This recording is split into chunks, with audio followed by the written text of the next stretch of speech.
Halo semuanya, sekarang saya akan kembali menceritakan cerita dari Tamrin Hasibuan. Menginap di hotel bekas gempa. Seharusnya kamar itu dikosongkan selamanya. Sebuah hotel Z di kota Y, yang mana pernah terdampak gempa hebat hampir 17 tahun silam. Cerita ini berawal saat saya menginap di hotel tersebut. Lalu saya bertemu teman, dan teman itulah yang mengisahkan pengalaman temannya yang terjadi di hotel yang sama. Namanya Philip. Suatu hari di tahun 2012, ia menginap di Hotel Z untuk urusan pekerjaan. Sebenarnya Philip bebas memilih hotel, namun dikarenakan dia cukup fanatik dengan pilihan hotel keluarga, maka dipesanlah satu kamar di hotel tersebut. Ketika itu, Philip menginap sendiri untuk 3 malam. Tiba di tempat sudah hampir tengah malam, tetapi dia senang renang malam hari kalau sedang tugas luar. Oleh karena itu, ia pun menyempatkan diri untuk melakukan beberapa putaran. Selesai renang, karyawan BUMN itu kembali ke kamar, lantai 3. Ada balkon lengkap dengan kursi dan meja. Pemandangannya menghadap ke kolam renang. Philip mencoba tidur. Tubuhnya terasa rileks sehabis berenang, dan itu manjur untuk membuat tenang otot dan syaraf. Sebentar saja berselimut, ia langsung lelap. Hanya saja tidurnya terusik oleh sesuatu yang tidak terduga. Dalam lelapnya, Philip merasakan pahanya dicakar dengan kasar. Sontak pikirannya terjaga. Matanya langsung membulat lalu memeriksa keadaan sekitar. Tidak ada apa-apa, semua tampak sama seperti sebelumnya. Ia memejamkan mata, kecuali satu hal. Dan sialnya, ini amat serius. Tampak pahanya memar seperti habis dicakar. Sekoyong-koyong suasana batin Philip berubah. Kantuknya lenyap seketika. Beringsut dia dari dalam selimut, menyalakan lampu, kemudian memeriksa semua sisi kamar. Tetapi hanya dirinya seorang di kamar itu. Tidak mungkin orang lain masuk. Barangkali aku yang menggaruk paha terlalu keras, pikirnya.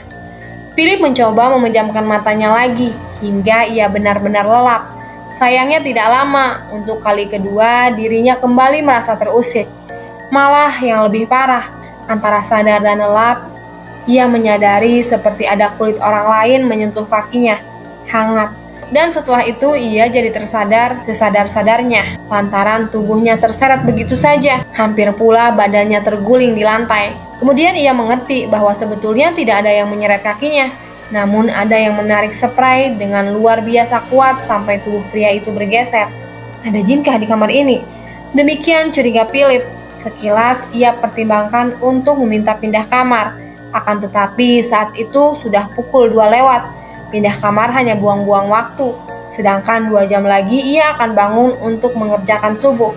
Kabar baiknya, Philip dapat sesumbar bahwa dirinya bukan orang yang takut terhadap jin.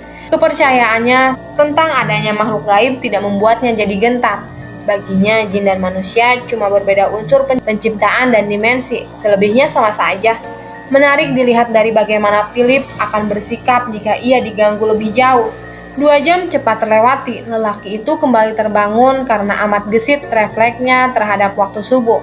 Ia pun meninggalkan selimutnya untuk bersujud 2 kali dengan tambahan 2 sujud. Itu menjadi permulaan aktivitasnya. Sesudah sholat, ia membuka laptop guna menyelesaikan satu pekerjaan yang tertunda.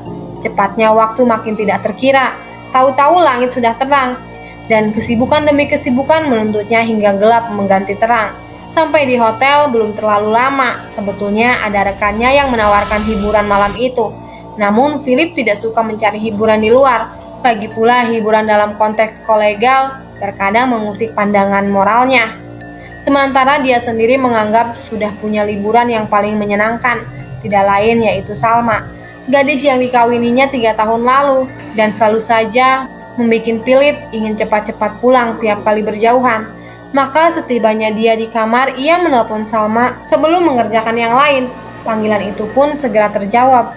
Ya Tuhan, kamu lagi. Dalam perjalanan menuju hotel, sebetulnya Philip sudah menelpon bininya hampir 30 menit. Salahmu sendiri jadi istriku. Seloroh Philip. Sepertinya begitu. Bagaimana Philip toh? Dia sudah makan? Siapa itu Philip toh? Tentu saja anak kita. Philip menangkap Salma mengurai tawa. Dia belum tentu anak laki-laki dan belum tentu anak perempuan, Pak. Baru 5 pekan usia kandungannya. Umur sehari atau 50 tahun tetap saja makhluk hidup, membutuhkan makanan. Itu benar, kecuali dia masih bergantung pada ususku sampai 7 bulan ke depan. Kalau begitu, sudahkah kamu makan? Selama Medesi selalu berkata, kapan kamu mau menyerah bertanya sudah makan? Astaga, kamu selalu lupa kalau aku si tukang makan. Percakapan jadi berkepanjangan. Bagi Philip itulah sejatinya hiburan. Dengan mengobrol bersama istri, ia dapat ketawa guling-guling atau bahkan bisa menjadi pujangga dadakan. Kamu gak bosan melepon istrimu setiap saat? Sebentar. Sudah 6 kali hari ini. Kamu bosan? Philip mengembalikan pertanyaan Salma. Mana mungkin, cuma aku kasihan saja pada teman menginapmu. Kedengarannya dia seperti kesepian, kamu biarkan. Aku sendiri, Salma. Oh, kukira hari ini ada rekanmu. Aku hanya sendiri. Tadi siang pun kukatakan lagi kalau aku menginap sendiri. Ya, aku mengerti. Maaf, lupakan saja. Kamu kira aku berdua dengan perempuan lain di kamar hotel? Itu mustahil, Philip. Aku kenal kamu sejak aku ranking 1 di SMP dan kelas 1A. Dan kamu ranking buncit. Kamu bohong, bukan karena kamu mengenalku, tapi karena dengar suara yang lain, kan? Philip, Ayolah, jujur saja. Apa yang kamu dengar? ya ampun. Ceritakan saja. Aku nggak tahu hal-hal semacam itu, Salma. Cerita saja. Aku nggak yakin. Tadi, ku dengar ada pria lain mengajakmu bicara. Aku percaya kalau kamu bilang begitu. Tapi, Salma, aku sendiri. Oke, kita bahas yang lain. Dia bicara apa? Sayang, Apa perlu ulangi bahwa aku nggak pernah khawatir dengan isu paranormal? astaga, kamu belum menyerah juga. Kamu dengar apa? Baiklah, kedengarannya dia mengeluh AC. Memang AC di kamar ini agak perlu dibersihkan. Apakah dia sedang kesal, lalu membanting pintu? Baiklah sayang, aku percaya itu. Kata-katamu itu cukup segitu ceritanya. Ya, Kadang-kadang hal seperti ini nggak bisa dihindari. kamu gak dengar apapun. Aku hanya mendengar suaramu. Syukurlah, kamu gak takut. Sebenarnya, entahlah, mungkin sedikit. Kalau begitu, lekas minta pindah kamar. Begini sayang, Aku mohon, Philip, jujur saja. Hotel yang kamu tempati itu cukup terkenal seram. Pindahlah, bahkan kalau perlu pindah hotel saja. benarkah? Aku gak main-main. Kamu harus pindah dari kamar itu. Katamu hotel ini seram. Maka lebih baik cari hotel lain. Seramnya seperti apa? Bangunan itu pernah ambrol saat gempa 2006. Puluhan tamu dan staf hotel meninggal. Philip mengangkat suaranya. Ya Allah, kenapa aku nggak mencari tahu sebelumnya? Aku pun baru tahu tadi siang. Setelah nggak sengaja mencoba sebuah blog yang membahas itu. Terus terang, Salma, ini membuatku jadi lebih takut. Tunggu dulu. Shh, kamu dengar itu? Apa maksudmu? Salma, kamu nggak mendengar seseorang merintih? Philip, jangan main-main. Aku serius. Suara Salma semakin panik. Cepat pergi sekarang juga dari tempat itu. Aku sedang pikir-pikir. Apalagi yang kamu pikirkan? Cari hotel lain sekarang. Aku tahu. Kamu harus dengar saranku sekarang. Salma, Ya Tuhan ya Robi, wanita itu seperti putus asa. Salma, bukankah ini sudah sangat lama? Hah? Ini kan jokes dulu yang sering kamu perdengarkan waktu aku masih kuliah di Malang. Salma membisu beberapa saat lantaran kesal. Namun setelahnya ia meledakkan tawa. Antara senang bercampur keki. Memang demikian nyatanya. Dulu ia kerap mengerjai Philip lewat telepon dan merasa selalu berhasil membuat dia bergidik. Kecuali ketika ia tahu kalau laki itu sungguh cuek terhadap hal-hal berbau mistis. Maaf, kali ini gagal, sesal Salma. Kamu gak pernah berhasil, Salma, ledek suaminya. Benarkah? Sekalipun. Seingatku begitu. Itu memalukan. Salma tambah menyesal.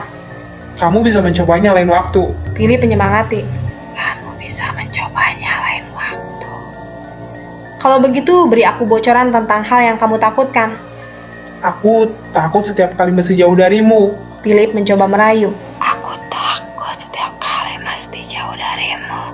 Kamu hanya pergi sebentar, sayang. Rasanya aku sudah bertahun-tahun di kamar hotel ini. Ujar Philip dramatis. Rasanya aku sudah bertahun-tahun di kamar hotel ini. Salma tertawa keras sebelum meledak suaminya dengan berkata, kamu selalu payah dalam dramatisasi. Philip, kenapa diam saja? Ada hal aneh yang kurasakan. Desis lelaki itu. Ada hal aneh yang kurasakan. Philip menutup teleponnya sepihak, telinganya langsung dipasang untuk mendeteksi suara yang tertangkap sebelumnya. Ia yakin ada seseorang yang meniru ucapannya berulang-ulang, dan suara tersebut amatlah dekat. Hei, kenapa kamu mengganggu obrolan kami? Philip bertanya meski tidak terlihat lawan bicaranya. Tidak terdengar tiruan. Berhenti menakutiku, itu percuma kawan. Kau bisa melakukannya lebih baik, tapi bukan dengan orang sepertiku. Kenapa diam saja, padahal tadi mulutmu sangat rewel. Ingin teman bicara? Ayo bicara. Aku punya sedikit waktu sebelum berenang lalu tidur. Astaga, percuma saja aku bicara sendiri. Kalau kau tidak mau menjawab, maka jangan lagi mencari-cari perhatian, mengerti? Philip tidak bersuara lagi setelah itu. Ia bermaksud pergi ke kolam. Kostum kerjanya segera dia lepas untuk digantikan pakaian rumahan. Sebelum keluar, ia padamkan beberapa lampu juga pendingin ruangan. Sebab sistem kelistrikan di kamar hotel itu belum otomatis. Adapun lampu tidur sengaja dibuat tetap menyala. Kamar itu jadi kuning temaram. Kemudian Philip duduk di kursi untuk membalas beberapa pesan yang berhubungan dengan pekerjaan dan keluarga. Lalu terlintas sekelibat suara.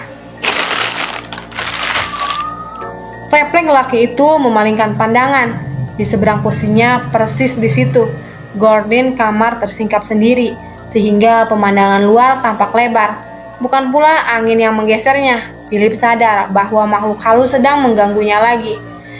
Oleh itu ia bersiap-siap mengajaknya bicara sebagaimana sebelumnya. Akan tetapi maksud hatinya segera terkubur. Bersamaan munculnya sosok asing di balkon kamar. Wujud itu tidak teramat jelas, menyerupai bayangan karena hitamnya, tapi juga dapat dipandangi gambarnya. Mirip seorang pria, dan lama-lama makin nyata bahwa itu pria. Tingginya sedang, kepalanya lonjong, sedangkan badannya agak buntal. Dia berdiri diam, belaka dengan pandangan tertunduk. Alih-alih mengajak bicara, Philip hanya menunggu apa yang bakal terjadi sesudahnya. Dan kemunculan makhluk itu tidak lama kemudian sirna. Saya menyimak, kawan saya menceritakan kawannya hingga sangat terpikat dengan kisah itu. Ujar kawan saya, memang waktu gempa 2006 hotel itu termasuk yang rusak parah.